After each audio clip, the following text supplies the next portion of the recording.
everyone. How are you? Another Monday night and another edition of the Physicist and Philosopher. Hello, Dr. Albers. How are you? I'm very well, thank you, Wayne. And how are you? Well, any better, I'd be guilty. But then again, I was never that innocent.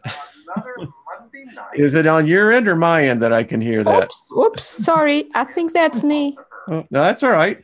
Hi, Brandon. Hi, Claudette. How are you doing? Chris, good to see you. Mad Hatter, how you doing? Haven't seen you here for a little bit.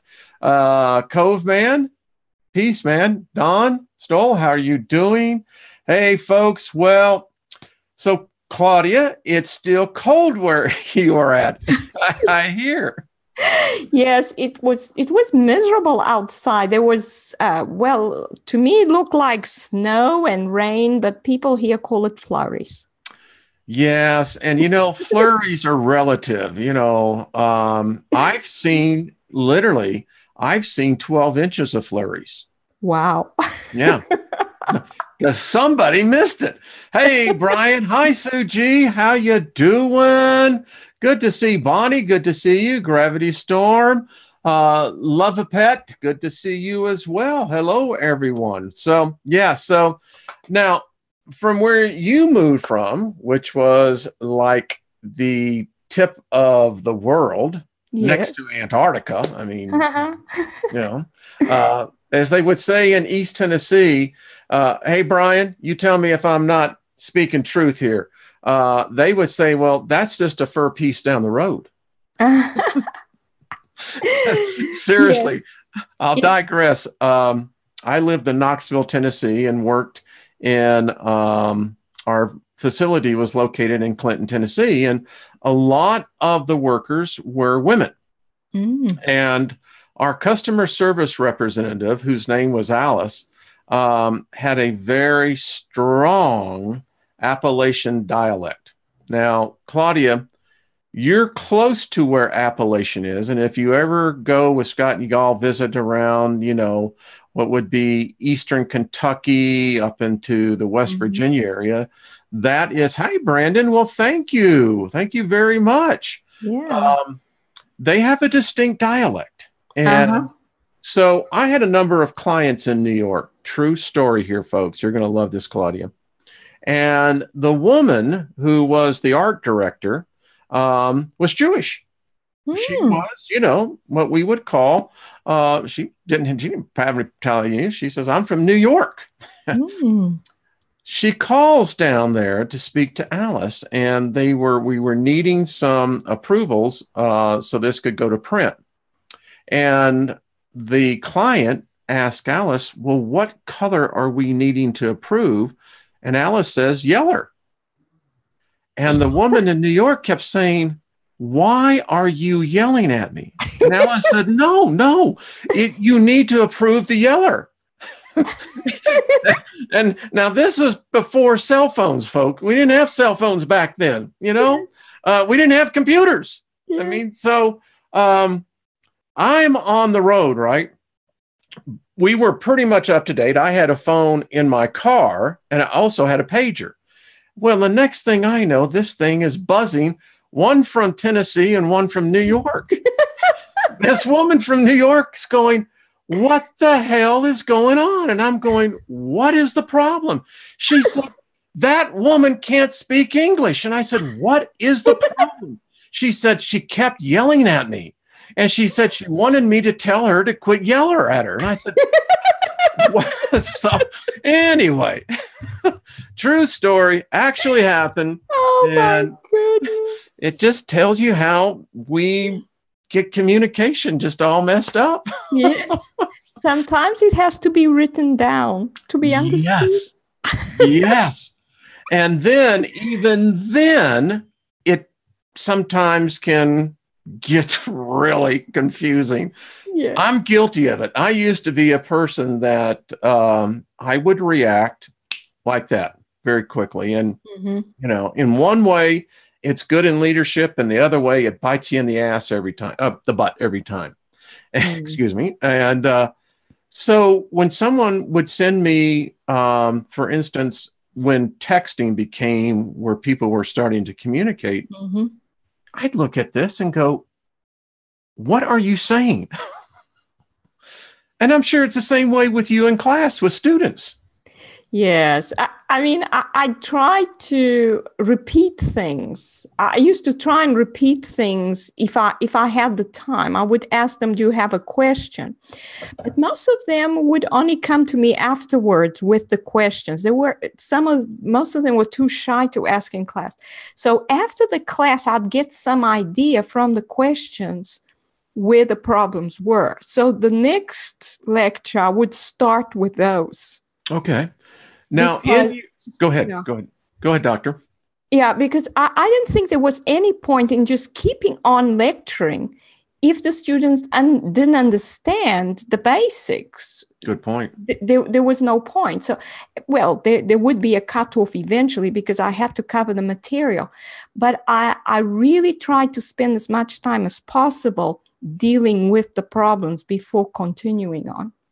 In complex problems that you would present to your class in their homework assignment, I'm asking you, now I never got to finish school, but I did have the opportunity to sneak into a number of classes at university.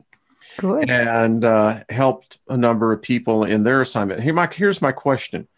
In your class, and was this theoretical physics? Was this what the class was specifically, or was it a subdiscipline of theoretical physics? Well, it was my course that I was assigned was first year major physics.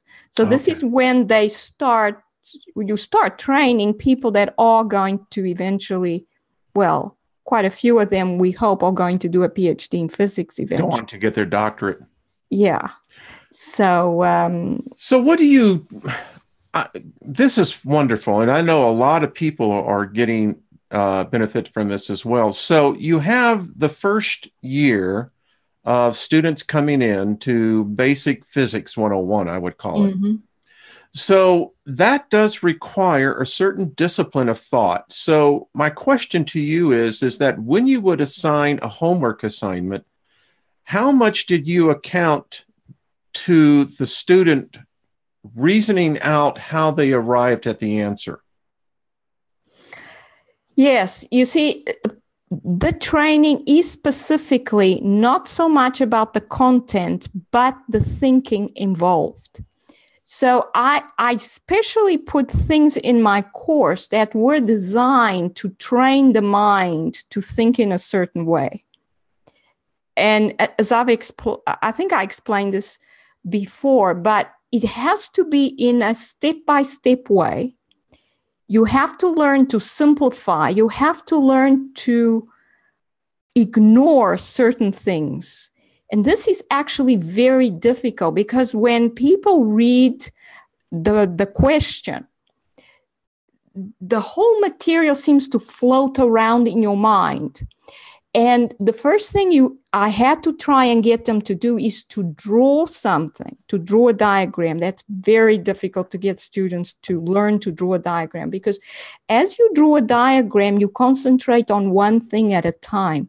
Because the human mind, in order to build a whole picture of what's going on, has to interconnect things, but it can only do so by connecting one at a time.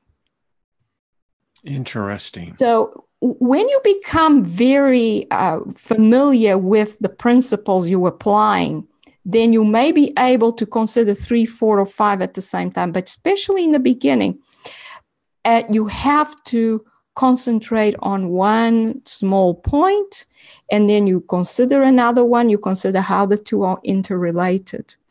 And so I had to get students to draw that diagram. And my research was actually, I was researching how the brain solves problems. Interesting. Yeah. And I used to explain to my students this way. Your framework in your brain has been built up since you were born. But when you're trying to solve a problem, and problem is partially creative process, because you have to form a new pathway when you're solving a problem that you've never seen before. And this is a real problem. So it's like standing at the edge of a cliff, say that there's, or canyon, and there's no bridge across. Your brain has to develop that bridge. So you stand there at the edge of this canyon and you look down at the hole and you don't see anything. You look back at what you know because you read the question. And then you demand of your brain an answer. Excellent. And when you do that, and I used to say to them, just calm down, wait, your brain is designed to do this. The brain starts churning and trying to figure out a way to build a bridge across. Interesting. I would have been a good student. I design software systems. Mm-hmm. And when I began, I've designed 2 of them. And the thing that I was taught is the same principle. You have to basically have what we would call the primary reason for the function of the software. What is it going to do? How is it going to accomplish it? And some of the most difficult part about designing software systems is always designing what we would call the UI, the user interface. Because engineers think one way, but customers who are using the software think completely different. The customer thinks in applications of not intuitiveness, but leading. In other words, the user interface is supposed to lead you to your eventual conclusion of where you want to end up at. Where people like myself, it's much more intuitive, So I think I would have been a very good student of yours, Dr. Albers. Yeah, I think programming and physics goes very well together because it's also in programming, you have to simplify things, you have to categorize things, you have to build on one thing after another. And it's the same process in solving problems in physics. Yeah, I mean, as you and I were talking right now, I'm thinking about the last payment system I designed. And when you're doing schematics, it's always coming down, no matter how you begin to branch off from a particular node or pathway, you have to ensure that that's not going to corrupt the primary mission. And I can see where physics would force you to discipline yourself when you come up with an hypothesis. Well, does it meet the criteria of what the problem is? Yeah. See? All right, guys, you see, I'm going to go to the front row. I'm just telling you. Yeah. I used to tell my students, you are here and I am training you and I'm helping you become a physicist. Or I would say to them, I believe I'm here to train physicists. So I started telling them from the beginning they were physicists in training. Oh, I love that. Yeah. And, as you were just talking, when I think of the word now physicist, I begin to think of mental gymnastics, mental physics, physical attributes of working the brain. And am I correct? I know I am. But, when a new person is introduced to a new idea, new concept, that it takes at least 21 days to begin to lay the synaptic neural pathway for those neurons to actually become a habit, correct? Yeah, I think a habit is like that, but with learning, it's not always like that. Okay. It takes different amounts of time. The thing is, the moment you can connect a new concept to old concepts that you know very well, it's learned. As long as you can connect it easily because you understand it and you see how it's connected to what you already know. Sometimes solving a problem takes a lot of thinking. So even what I'm doing now, my own research now, I sometimes have to think about things for for a while, but I just turn it in my head over and over and over again until I start to figure it out. And this is also why it works so well for me to write, because as I write, I slow my brain down. And by slowing it down, I can consider the little intricacies one at a time. But one big thing is having confidence in your own thinking ability. So by a physicist, by going through all those years of training, all those years where the mind is trained to think in the same way, especially when you get to the fourth year, when things start to come together and you start to see an overview of the whole of physics, which you never do again because you then go do a master's and you specialize. When you start to realize that you understand how to apply the principles. And then you never look back again because now you realize that you can think. I love this. Can I ask you a question? When you are contemplating a problem, do you speak at yourself in the, for instance, second or third person in order to address to yourself? In other words, do you repeat the problem, or do you begin to use other parts of your brain in seeking, approaching with a new direction for a solution? I don't speak to myself that much. Okay. I do put the things that I'm talking about into words, but I'm not talking to myself about it. Like I would say, okay, so the sun goes dark. What does that mean? Does it mean that it does this? Does it mean that it does that? And then I consider it, I weigh it in my mind. And then I would say, okay, so if it goes dark, and that is because it's electrical in nature, this is the kind of process I had to go through anyway. Does that mean that there's no gravity? Then I'd have to turn it around in my head again and think of the options involved in the process. Which one is logical? Because as you decide on one pathway, okay, so it's electrical, there's no gravity. What does that mean for the universe, for our planet, for the solar system? So I have to consider all that until I get to a point where every consequence is logical. Excellent. Excellent. I understand that perfectly. Again, designing software as I do, that's exactly in while you were telling, what I do is that I put it into compartments. Uh-huh. You know, if I have something that I just cannot get my head around, I'll put it into a compartment and I'll set it up over here. Mm-hmm. And I'll tackle what I can at least know that I can begin to solve within my mind. And it seems that once I have one domino down, it seems to lead to the next answer. Yeah. And I'm always guided by the observations, because it's not just a matter of logic. It's all built on observation, because what is true is not necessarily the theory, although I have to use some theory, but I have to fit it to the observations that we have of the stellar cores, what's happening with the sun.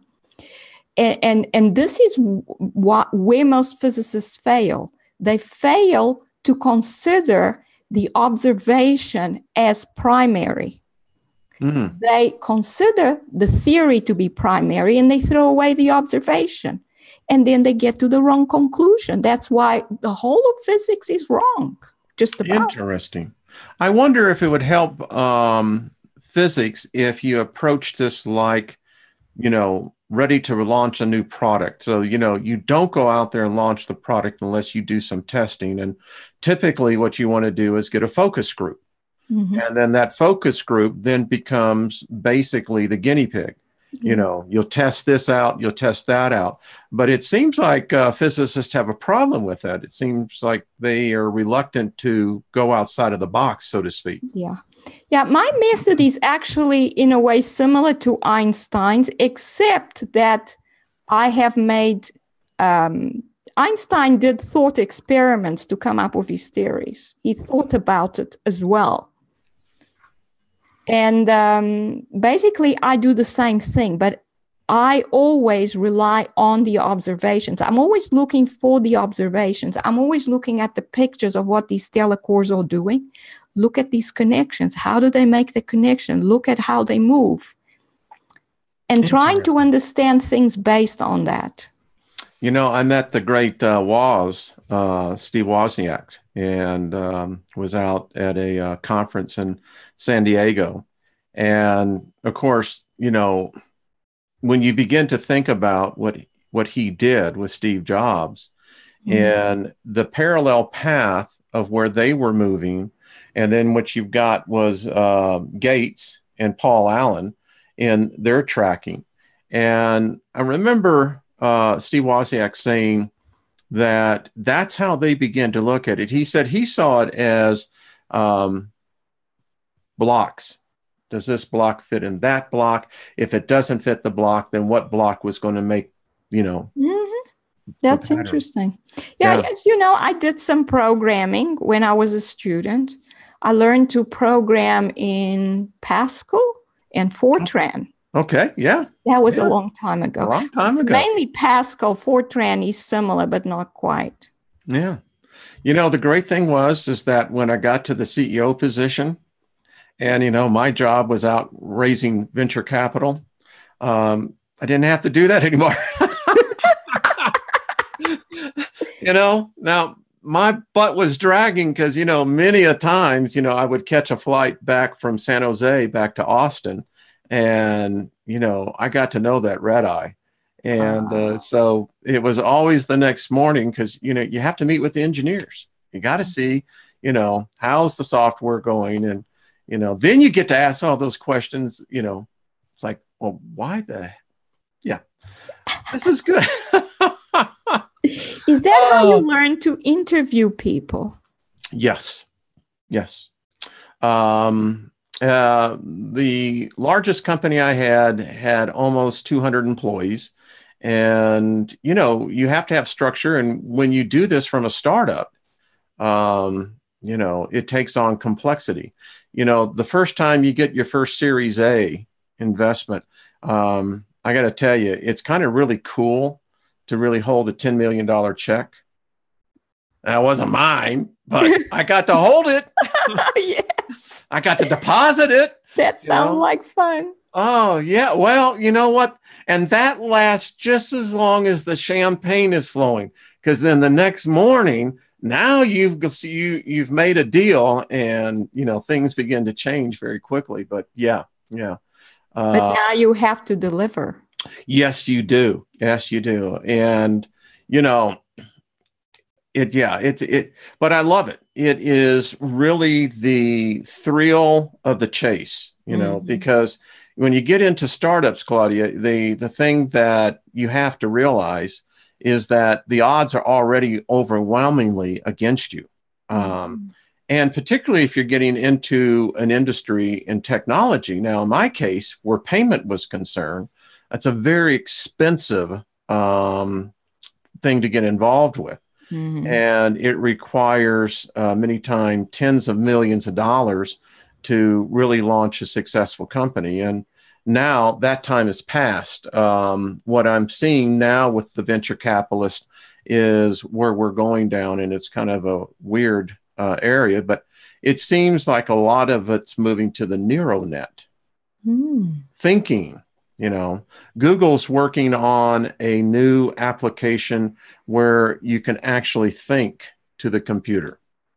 Now, I don't know what kind of interface. I can only begin to imagine what type of interface. But this is why I love having you on the show, because from a physicist's point of view, I can get a disciplined mind that is just that. And it's wonderful to get your perspective on that. Yeah. Thank you. Speaking of, go ahead. It's a pleasure actually to talk about it because I have been interested in thinking my whole life.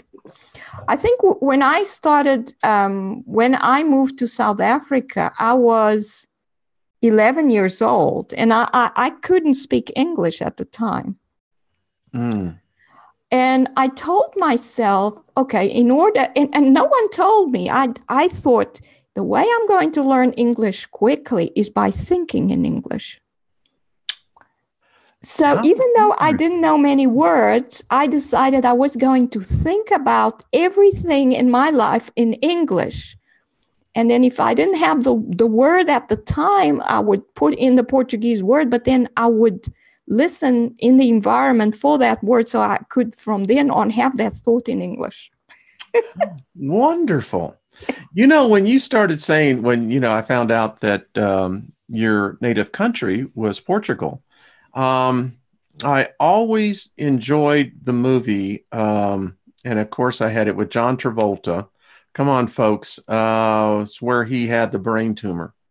Oh, that one. I remember that. Yeah. Phenomenon. That's what it was. Yes. And remember his friend that the woman who he eventually fell in love with, she was Portuguese. Oh, I couldn't even remember that. Yeah, remember, because John Travolta began to speak to it in the tape recorder, a word. And that's how his friend began to think about, how would I think about this in Portuguese? I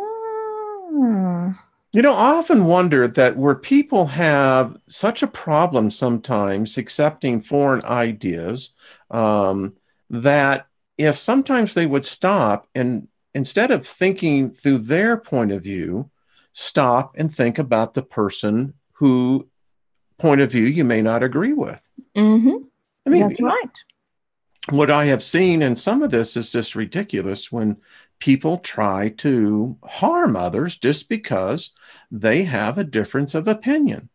I know. The best fascination of my life has been the ability to step down off my high horse and, as I tell myself all the time, suck it up, cupcake, that, the world doesn't begin and end with you. The reason why I'm here, that now I'm figured it out, is to enjoy the experience, to enjoy every person to meet, and you and I consider as a very good friend now. I mean, how fortunate am I? What was it, the song by Tom Petty? I got lucky, girl, the day you got lucky and met me. And I'm thinking, friendship is the same way. Yeah. Yeah. Yeah. So, I personally believe that every person should be respected.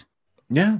Oh, yeah. And the reason that I figured this out when I was 17, I figured out that a human being is in the image of God.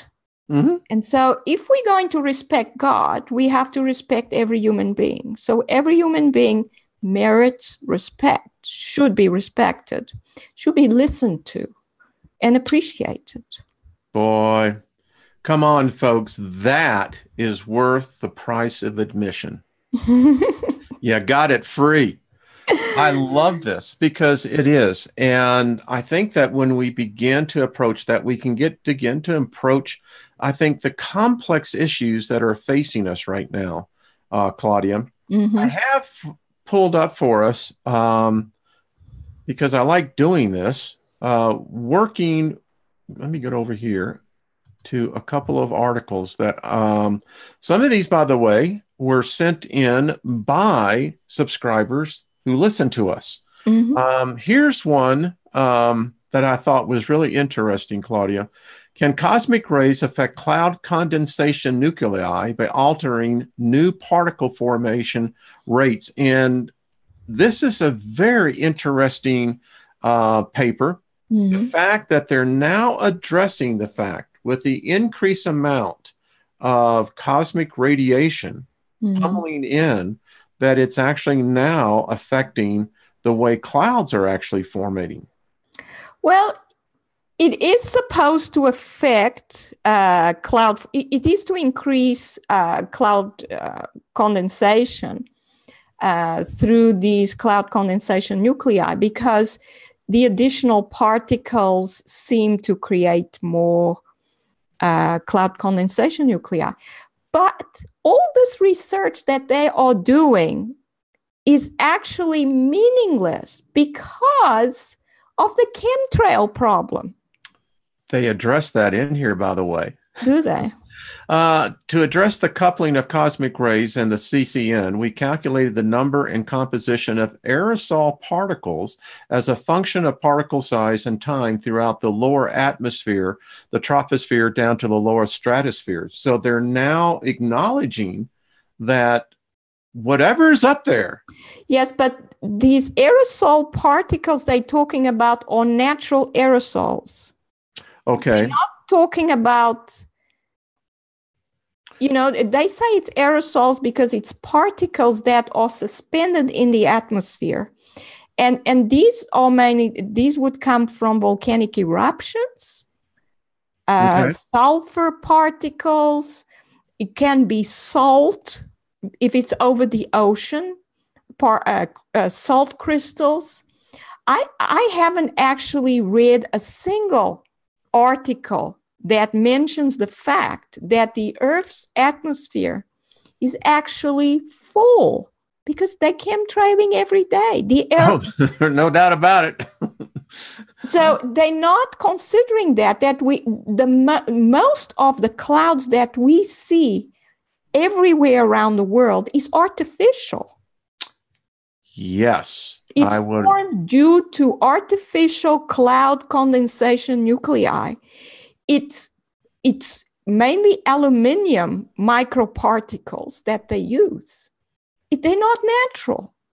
Yes. And the reason why I'm pulling all these up, because it's all there. This article here, this paper, is dealing with the fact that the grow line is now, for Canada, is moving south. And they're talking about this as a result of, how should we say, more and more stuff in the air. Yeah, this is actually very good that you're mentioning this, because I have just finished writing an article. I've made a video, but I haven't uploaded it yet because I've just finished it, where I realized why the weather in the United States is doing what it's doing, which is exactly what you showed there, which is the jet stream has moved south. Yep. And the reason why it's moved south is because the poles, the North Pole is warming up, not the South Pole. But the reason for that is because we expect the land masses to cool down and the oceans to warm up. And what we have over the North Pole is ocean. Why is the ocean warming up? Because of the volcanic eruptions. Yes. So all this lava is issuing from the volcanoes on the seafloor. So the oceans are warming up. Why are the land masses cooling down? Because the sun is cooling down and going dark periodically. I addressed that in my article. I'll mention it. In fact, I have that paper pulled up. Is that the SDO? Yeah. Did I send it to you? Yes, you did. Oh, my goodness, because... Yes. So that's what I was leading up to. Yes. So very quickly, just to let everyone know, now, you see, I call this the IV drip. They're dripping the information out. Oh, yes. Distant giant planet. Yes. I mean, come on, folks. I mean, evidence, this is the Astronomical Journal, Dr. Albers. I mean, now they're doing the white papers now, published works on what we've all been saying, that you yourself have taken personally the attacks on a professional and personal level, but yet we can read papers like this and say, well, this is different.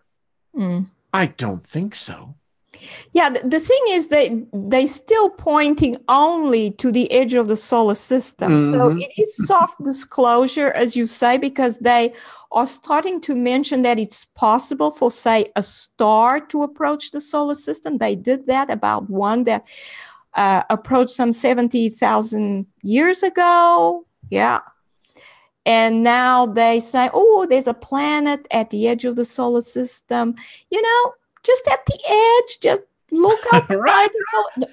I was trying to put there is what I was trying to, right out there on the edge, just right out there. We can't see it, but we think it's there. No. And I think that this one here is what really kind of took me around. So you got the debate, you got the dark matter versus the electrical universe. Electrical universe says that there are no black holes, where the other camp says, well, yes, there are. Now they're saying that apparently they've been able to actually track this, that there apparently are not a single concept black hole in the center of the Milky Way, but apparently tens of thousands of them. Yeah. And you know what, Wayne? This is actually the opposite of what I have discovered is at the center of galaxies, because galactic nuclei are actually a lot like stars. They're just huge, and they most likely have a dense core, but the energy that these cores generate is always the same, from planets to stars to galactic nuclei. The energy comes from fission, unstable nuclei, very heavy nuclei that formed during the formation when light splits into particles, and then it fuses into very heavy nuclei. And then over billions of years, these nuclei fission and give off energy. This is how stars generate heat and energy from the core. Planets do the same. Galactic nuclei do the same. And go ahead, doctor.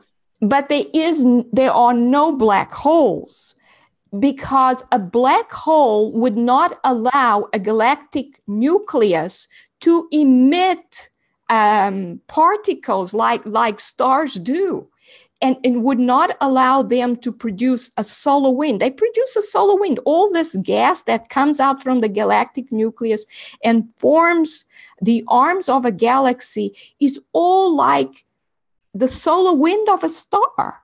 It's the same thing. The same thing that happens on a small scale is what happens on a large scale. Doesn't that make sense?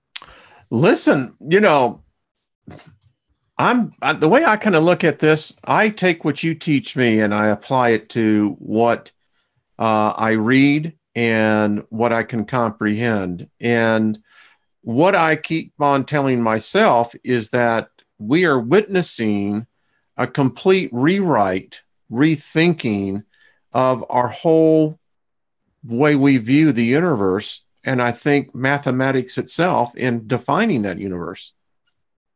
Yeah.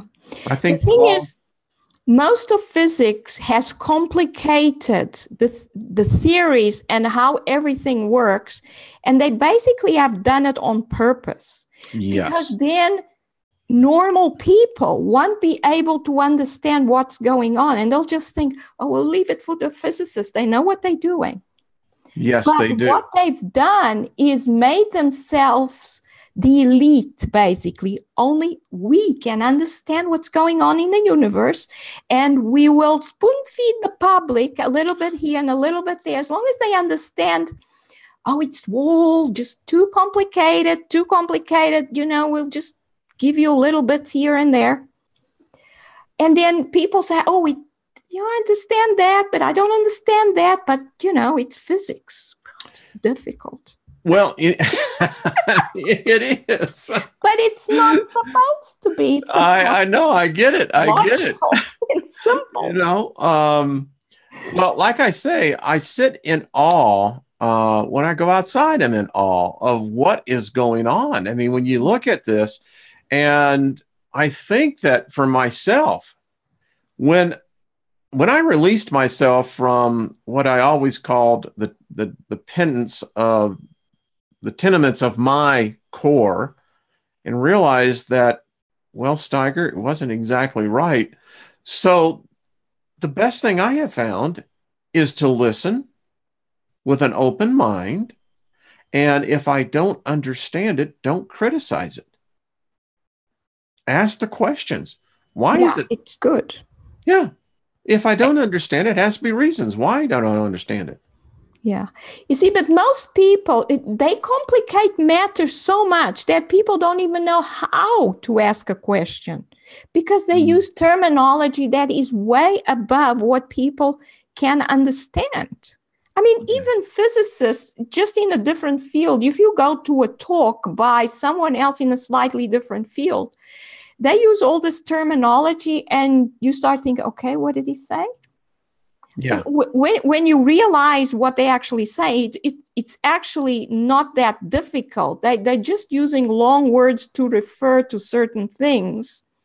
But when you're new to it, you don't understand what he's talking about. No, that's why they just as well. That's why they invented Candy Crush, you know, because you're going, I can't understand a thing he's saying, you know, but, and I've been in, yeah, you know, it's like, okay.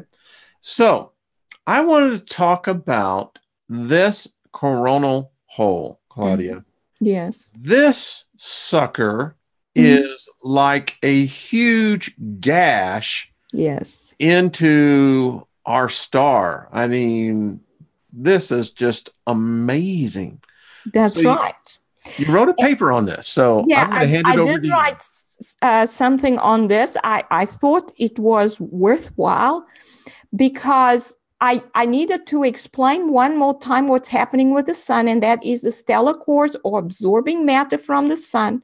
So the density in the corona is decreasing, and that decrease in density is causing the sun to produce areas of low pressure. In the same way that the Earth is developing areas of extreme low pressure, this is what we're seeing on the sun. It's the same thing. That's what these coronal holes are. The areas of very low pressure or very low density, basically it's the same thing. It's just a lack of particles in that region. And then it just opens up into, it becomes an area where not much light in certain wavelengths is emitted. That's a coronal hole. But the corona actually seems to stop the solar wind from coming out from below the coronal layer. So we get fast solar wind, which then impacts our magnetosphere. And because these particles are moving very fast, they impact heavily on the magnetosphere. A lot of them get through. They then impact our atmosphere, create currents in the ionosphere. And then these currents induce other currents in the interior of the Earth, leads to increased earthquake and volcanic activity. Yeah, okay. And by the way, go ahead, doctor. Sorry, just go ahead and ask what you wanted. Well, no, what I'm beginning to understand that what you showed last week in doing the side-by-side comparisons was very revealing that, you know, even the most skeptical of minds has to acknowledge that there is a visible change taking place. Yeah.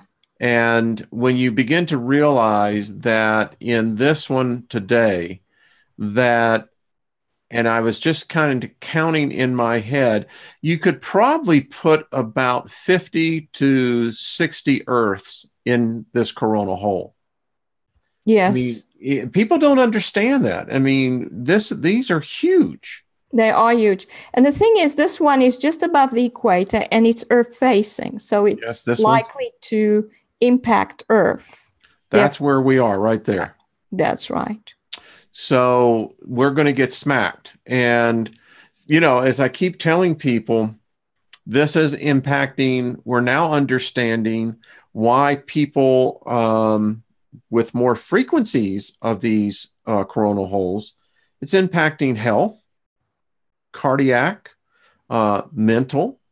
We're finding that when if you're flying and you happen to be in one of these, what we call the solar wind, you're being bombarded with the equivalency of smoking about a carton of cigarettes. Mm-hmm. Yeah. That's right. Although I don't fly anymore. It's not a good idea, I must say. Yeah. Plus, with the severity of the low pressures increasing because of the stellar cores orbiting the Earth. I have that one pulled up, by the way. Airplanes will start being tossed around in the air to the point that we will not be able to fly in them. Listen, the military will never, ever, ever agree to this, but, when we begin to see an increase of particularly military aircraft that are crashing, you either say, well, it's because of the bad pilot, bad equipment, or something else is happening. And I thought about what you and I had a conversation once, that could it be that because of the weak magnetopause that we have and the increased amount of, what I call radiation, and I believe stellar cores do emit radiation, do they not? Yes, basically, they would. Yes, they would definitely emit radiation because they are designed to generate energy through fission. All objects do. And whenever you have fission, you have the emission of gamma rays. Plus, whenever these stars start being able to produce light once again, they will again separate the positive and the negative. They will have discharges. And you know that even lightning on Earth gives rise to the emission of gamma rays. Yes, okay. So whenever you have these electric discharges or lightning, for example, in Jupiter's atmosphere, it's just happening all the time because Jupiter is a star. So Jupiter will emit gamma rays. Interesting. Saturn will as well, but the sun will emit the most. Yeah. And by the way, this book that I'm reading about Saturn is out there. Let me ask you something. I was thinking about this the other day. Mm-hmm. So we're beginning to see more and more what I would call anomalies, atmospheric. We're seeing, whether it be through photons, then that would be through, the aurora borealis. We're seeing different colors added into the spectrum. The thing I was going to ask you, is it possible that we could see formations of, I want to say, you could say pockets, you could say maybe even vortexes of where we would begin to see plasma anomalies? We most certainly will, and most likely have been seeing them. Because if we have stellar cores approaching the Earth, the first interaction will be electrical. They will absorb electrons from the Earth. They will, whenever two isolated celestial objects approach each other, first of all, they have different amounts of electrons in their outer layers. So they have different potentials. So as they approach, what you will get is the zapping between the two. This is the same thing that happens to us when the air is dry, and sometimes a person just electricity. Other because we have different potentials. There's a zap, a discharge going across. My wife and I touch something. It's so bad here, we have to ground each other's cheek before we kiss. True story. Just really? Last week, I gave her a kiss. I think I burnt her lip. There was an actual spark that we could see. I said, baby, I still got it. But anyway, getting back to more serious. So that's a very good example, Wayne. This is what happens in space whenever two objects approach. What they will do is equalize their potentials first. After that's done, they interact gravitationally. So my next question is this. Would that not also generate a temporary electromagnetic field in itself? Yes, what happens is when two objects approach, their outer electron layer combines so that they get one whole sheaf of electrons going around both. Okay. And so this is but the stellar cores are different from normal objects because they old objects, they don't have an outer negative layer. They have a neutral layer instead of an electron layer. That's why they don't develop a tail, a comet tail when they come into the solar system. They never observed until they get to the sun. When they get to the sun, then they start interacting with the sun's electrons that are in the sun's corona. I have another question for you. And this goes back to my video post-production days. We have discovered a material that absorbs light. It absorbs photons. And it's so dense that you can't see visible photons coming through it. And that's how this material absorbs light. My question, doctor, is this. Is it possible within the constraints of what we understand in physics today that there could be a material, and I was thinking of these stellar cores, that would be made of a material that would also just absolutely absorb light, thus making them appear to be invisible? The invisibility is possible. In fact, it is possible, and in fact, the technology is being used on Earth. Let's put it this way. Because I have actually written an article where I saw the craft that was being used in the sky to do the chemtrailing. And obviously, this was an object that had a cloaking technology. And a cloaking technology means that the object can be made invisible. In other words, it's made to either bend light around it or actually use holographic projection to cause whatever is behind it to be projected on the front. So there are different ways of doing it. But you can do it electromagnetically, definitely. But the other thing I want to mention is what you say about matter has light within it. Matter is made out of light. When a photon splits, okay, so I didn't even explain that the first diagram we had right at the top explains what happens with the sun in the sun's corona. So that was the first diagram right at the top at the beginning of this document. Right here? That one. You see, this is what happens. The photon splits into a proton and electron. Why does it do that? Because the sun is positive on the inside, negative on the outside. That creates an electric field and a potential difference across. And that causes a discharge. Just like, if you have two electrodes, one is at a low potential, one's at a high potential, you're going to get a lightning bolt across. So that's what causes these discharges in the sun. The sun is continuously having electrical discharges or lightning within it. This lightning releases photons. If the photons are of the right energy, they immediately split into particles.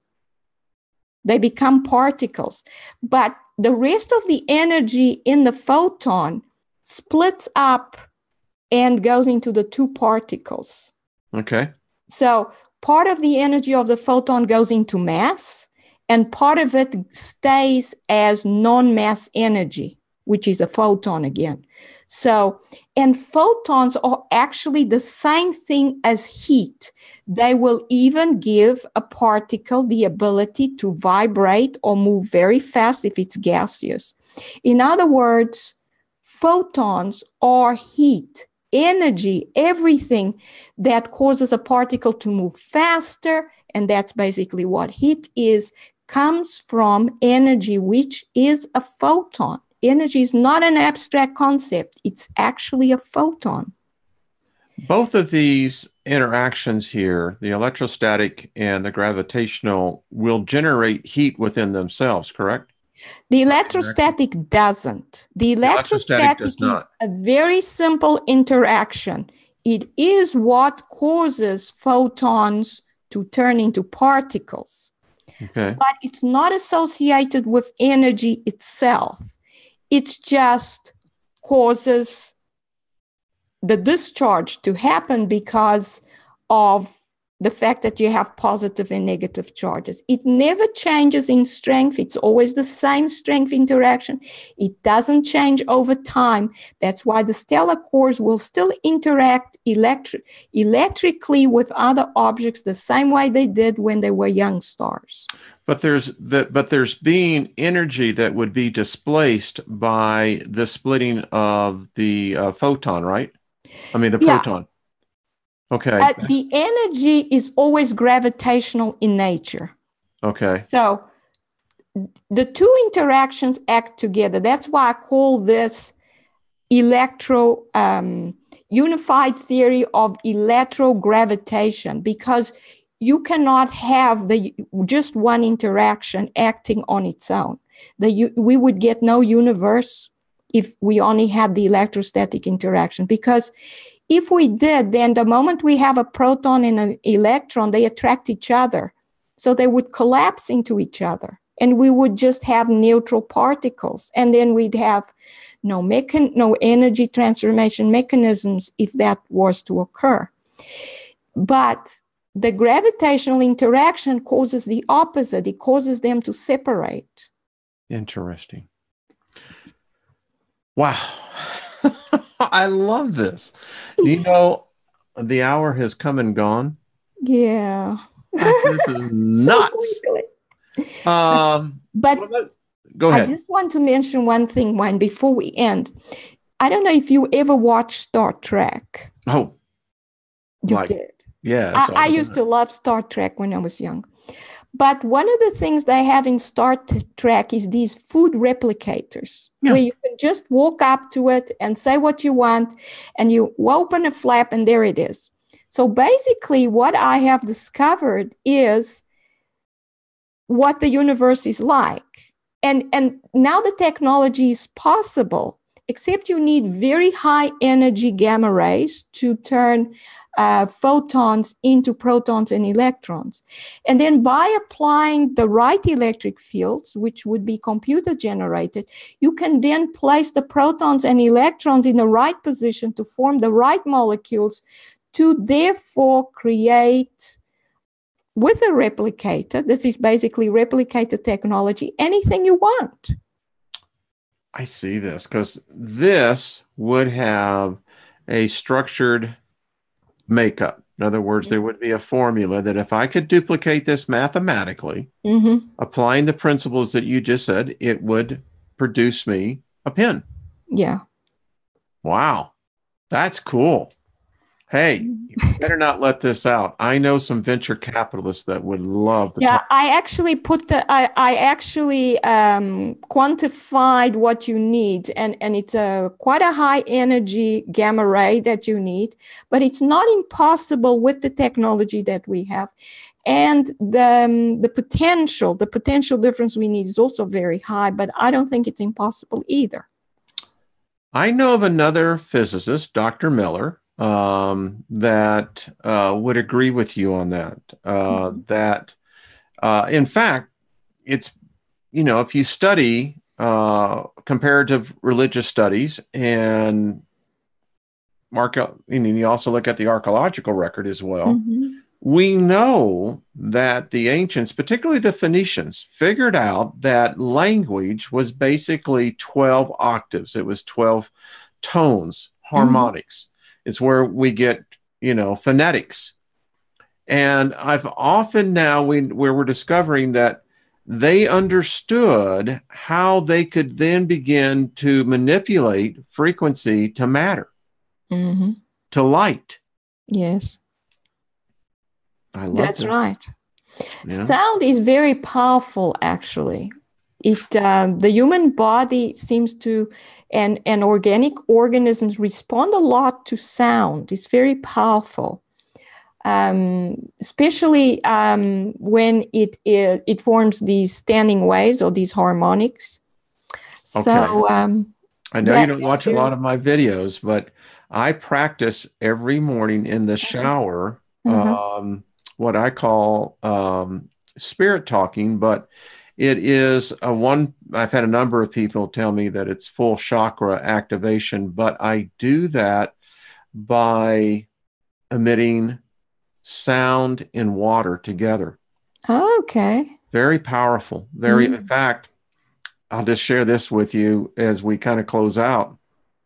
This morning, I'm going to have to put something there because it got so powerful that the water actually begins to vibrate.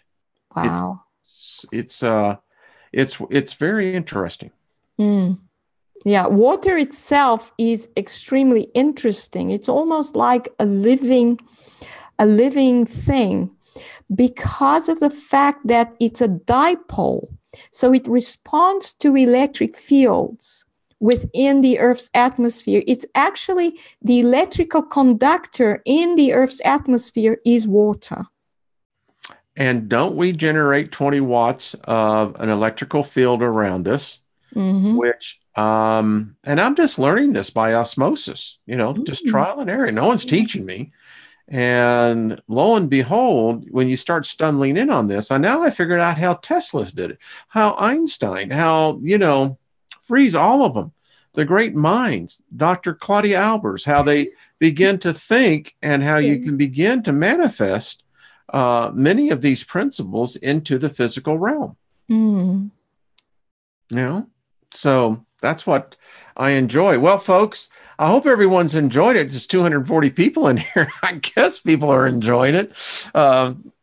This is truly, this is truly class. I mean, I learned so much in this, and I know other people do. I read the emails, and I forward you a lot of them that come in. People are learning here. That's wonderful. I tell them that if you have children and you have grandchildren or whatever, and you want to teach them about physics, this is the place to do this.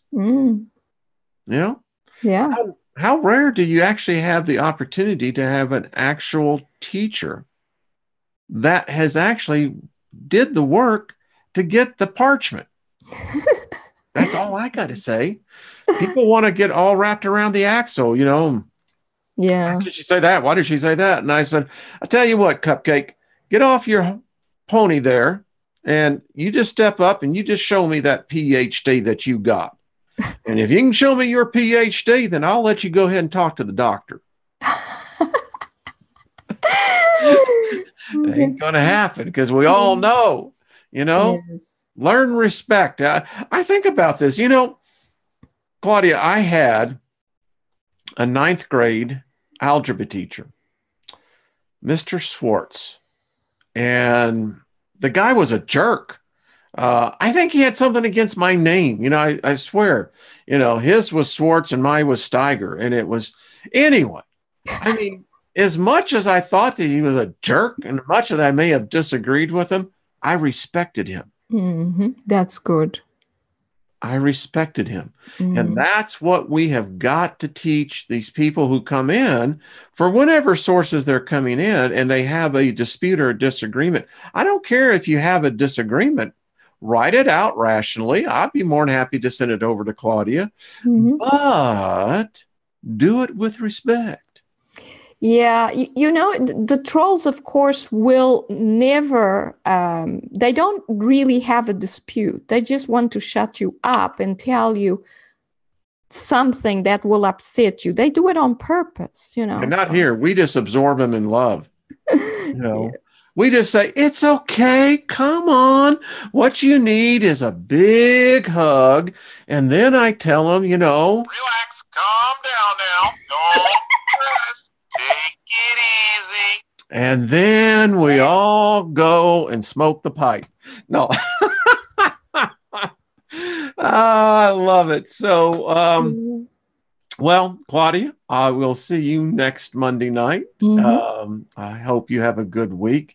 Anything you'd like to tell everyone before we go? Well, thank you for being here. One thing I've forgotten to mention, Wayne, is that I pray a lot. Good. Nothing wrong with that. If I don't know the answers, I ask someone who does. Always good advice. Always good advice. You know, what I always refer to, the answer lies within.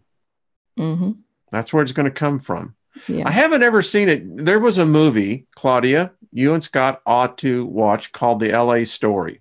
It's got Steve Martin in it, and you'd absolutely love it. And here's my point.